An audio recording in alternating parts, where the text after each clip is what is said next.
Hey there, welcome back to the athomedive YouTube channel. As always, my name is Joe, and today we're in the kitchen making something fantastic. This is something that I don't really make that often, but it's an absolute treasure when I do. Today, we're making tiramisu. So sit back, hit that subscribe button, and let's dive right in.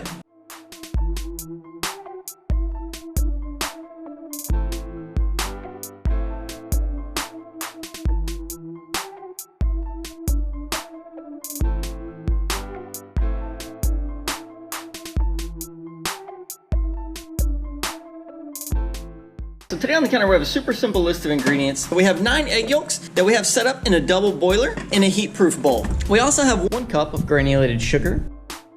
We have 2 cups of mascarpone cheese, 2.5 cups of heavy whipping cream, 2 ounces or 1/4 cup of rum, 1.5 cups of espresso, 1.5 ounces of cocoa powder, and 2 teaspoons of vanilla extract. We also have about 50 ladyfingers. And that's really all we're gonna need to get started. I'm gonna put the cream in the refrigerator and we'll get going. So the first thing we're gonna do is we're gonna set our eggs over our double boiler, but we're not gonna turn it on yet. We are gonna beat the eggs a little bit until they get fluffy and then add in about half of our sugar. Now that the sugar's in, we're gonna go ahead and turn on the heat and get it steaming. This isn't gonna take long to make steam, which is then gonna start heating us up. So I'm gonna make sure that I really don't stop whisking it that much once it starts. Now that the bowl's starting to warm up, I'm gonna go ahead and add in the other half of the sugar and keep whisking it. Now it's important that we don't really stop whisking it because we wanna make sure that whenever it does start to cook, we do wanna make sure that the egg doesn't curdle or cook unevenly. We wanna make sure that we keep everything moving so that it does cook evenly. Now, we're simply just waiting for it to get thick. We're gonna cook nice and slow, and whenever it starts to get thick, we'll be able to tell.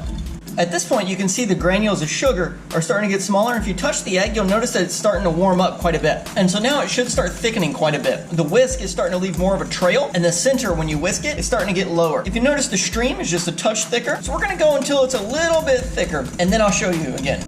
So I've been whisking for a while over the double boiler, and as you can see here, now the ribbon is starting to get a little bit wider and thicker whenever we whisk, and the bowl is starting to have a lot more motion. That shows us the amount of resistance that we're starting to feel on the whisk itself.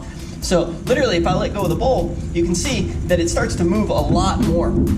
And that's another sign that it's getting quite a bit thicker. So if we taste it, we can tell you that the granules of sugar are pretty much totally gone now, and that's exactly what we're looking for. A thick, rich, custard-like feel.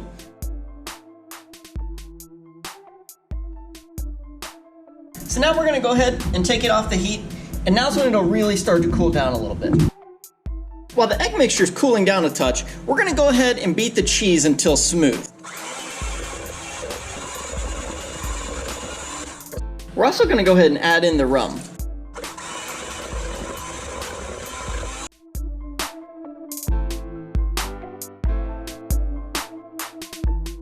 Now that our cheese is ready and our egg mixture is ready, we're gonna go ahead and take the warm egg mixture and add it into the cheese. Now we're gonna beat this mixture until smooth as well.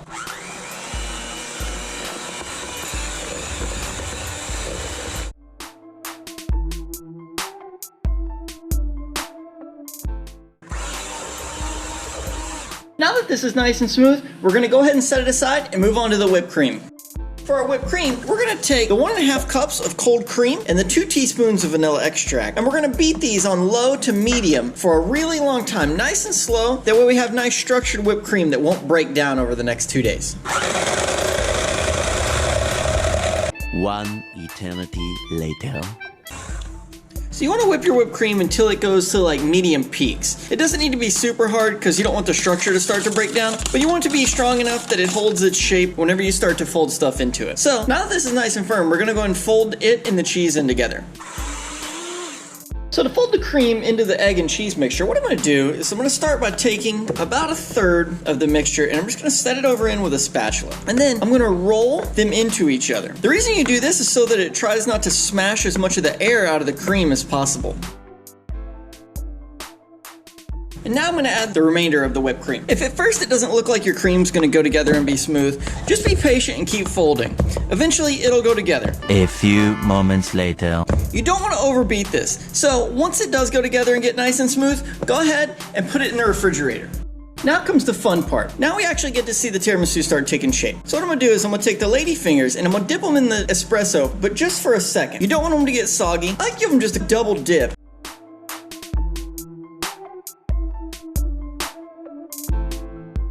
As you can see, we have a nice, even, but full layer here on the bottom of the pan.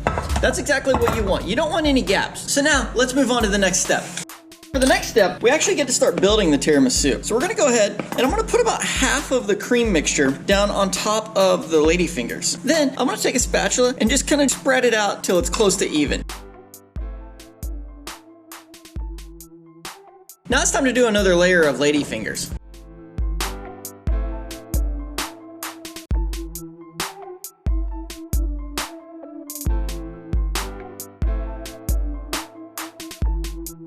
Now we're gonna go ahead and cover the pan the rest of the way with the remaining cream.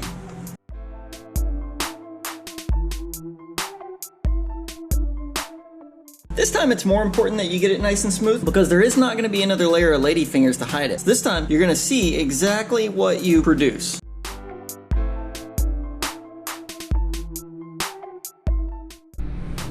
Alright friends, here is our tiramisu. As you can see, it's pretty much nice and smooth on top. So I'm gonna go ahead and put this in the refrigerator. You need to let it sit between 4 hours and overnight. So we're gonna go ahead and do that, and I'll check back with you in a bit. We are back, and we've given our tiramisu plenty of time to set up. So now we simply have a medium metal strainer, and we have the cocoa powder that we discussed earlier. What I'm gonna do is I'm gonna place the cocoa powder straight into the sifter, and I'm gonna go around and just gently tap it. And I'm gonna give the tiramisu a nice coating of cocoa powder all over. You can use literally as much or little as you want, but we're just gonna give it a nice even coating all over the top. Now as you can see, it's obviously a little bit dirty around the edges, but that's no problem. We're gonna go back through and clean it up now. All right, my friends, so there is your beautiful tiramisu.